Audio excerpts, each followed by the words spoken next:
благодарам, драги. Иако не е традиција многу често во македонските семејства да се поставуваат живи елки, сепак во последните години тоа прераснува во пракса, но и за тоа како да се грижиме за домашните растенија во зимски услови, како што најави ти утрово разговараме со Ѓорги Самарџиев. Ѓорги, добро утро и добре ни дојдовте во Македонија наутро. Добро утро, до сите гледачи. Токму така, веќе е тоа некоја традиција прерасната. Ние не може да се пофалиме дека огромен број на природни елки завршуваат во домовите секоја година, меѓутоа тоа што е карактеристично и тоа што би рекол дека е уникатно за Македонија и за Балканот е дека ние тука имаме традиција да китиме живи елки со корен. Значи елката дали е во бусен или во саксија и намерата е после завршување на празниците таа да заврши во негде посадена во дворот или на место каде што тоа го можеме. Така да тоа е еден исклучителен драг момент и ние сме сведоци на многу фамилии со мали дечиња кај што тоа го практикуваат. Радоста кај најмладите е навистина огромна и замислете како непосредно му се всадува љубов на детето, кога во неговите спомени е длабоко врежано дека кога бил мал кител жива елка која што после X години е прерасната во големо дрво. Така да би рекол дека навистина е еден уникатен момент. Сега самиот момент на природна жива елка во домот, бидејќи тоа е надворешна дрва, надворешна садница, моментот кога ја внесуваме ние внатре, го уклучуваме копчето, дојде пролет. Во домовите температурата 20 и над 20 степени, така да ние многу често препорачуваме што пократок временски период, значи 2 до 3 недели доколку е возможно за време траење на пикот на новогодишните празници да се чува новогодишната елка во домот и потоа на поладно место, во ходник, на тераса, било каде што е поладно да се изнесе дрвцето. Секако, додека растението е внатре, не треба да заборавиме дека треба да го негуваме како да имаме собно внатрешно растение, а тоа подразбира да го полеваме најмалку еднаш до 2 пати во неделата, секако зависи од температурата во домот. Тоа се така, да речам, некои основни препораки кои што ги даваме за сите оние гледачи кои што се сретнали и кои што во моментот имаат жива елка во своите домови. Имав прилика да живеам во Америка и често пред Божик американците земаат елка, меѓутоа без корен, сечена, што после празниците фактички завршуваше во ѓубре. Се согласувате ли со ваквата традиција или сепак подобро е, како што кажавте, да се засади таа елка после сите тие празници? Видете, значи сите овие елки и овие, да речам, ние што ги продаваме со корен, и тие таму се наменски плантажно се одгледувани. Значи во најголем број сите тие наменски се одгледуваат за таа намена. Така да гледано од таа цел тоа е сосема во ред, бидејќи јас сум бил сведок дека сите тие елки потоа се собираат, се дробат, се мелат и завршуваат како компост, во тој круг, во тој процес на рециклажа. Не можам да речам што е по-добро, дали е нешто грешно или правилно, меѓутоа јас сакам да истакнам дека ова што ние го имаме како традиција, дека е уникатно и навистина заслужува да биде негувано и поздравено.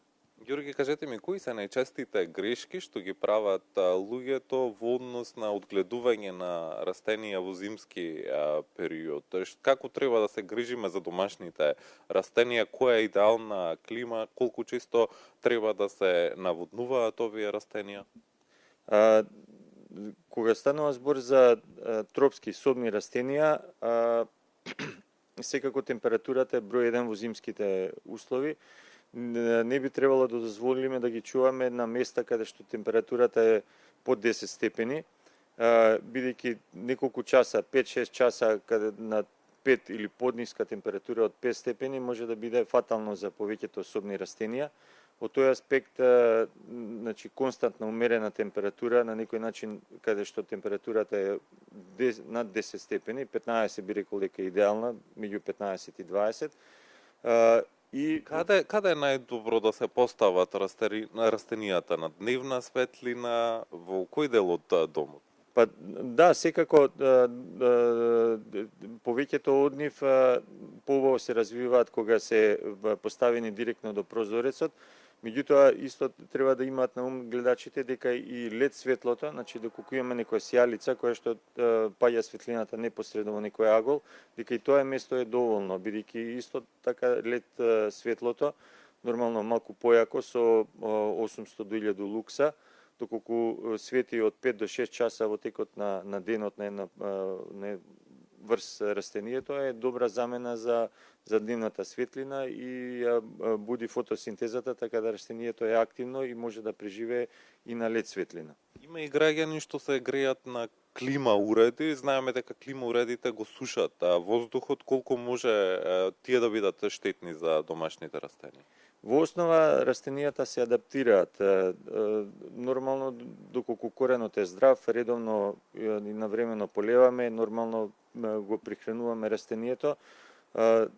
Тие сушења, значи како резултат на сувиот воздух, може да се јават со подгорување на листот. Меѓутоа, имајќи во предвид ако растението ни е здраво и дека станува збор за неколку месеци, значи од пролет тоа самото ќе се регенерира. Она што е повеќе карактеристично е како што многу домови имаат бенџамин од фамилијата на фикусин или растенија. Тие се, би рекол, дотолку домашари на она место на кое што ќе се адаптираат, таму сака да бидат оставени.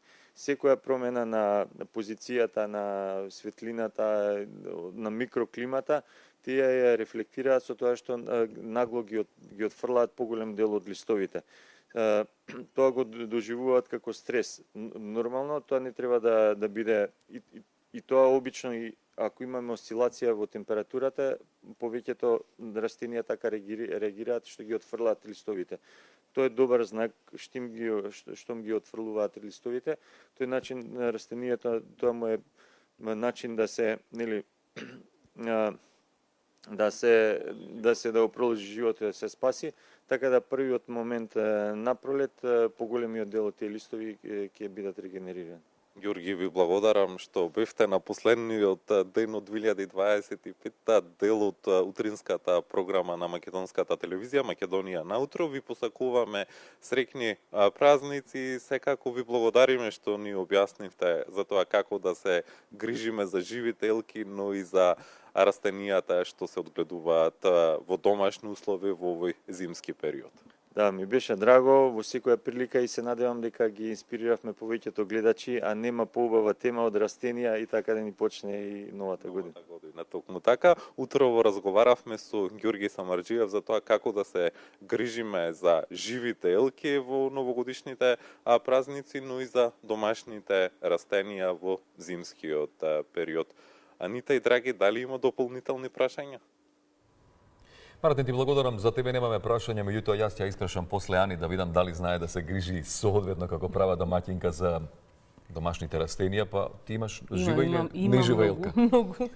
Нежива елка. Нежива елка, значи во секој случај за растенијата ќе направиме еден брифинг, да видим до каде стоиш со одгледувањето. Кактуси? Да. Тогаш еве имаме одлична тема за во иднина.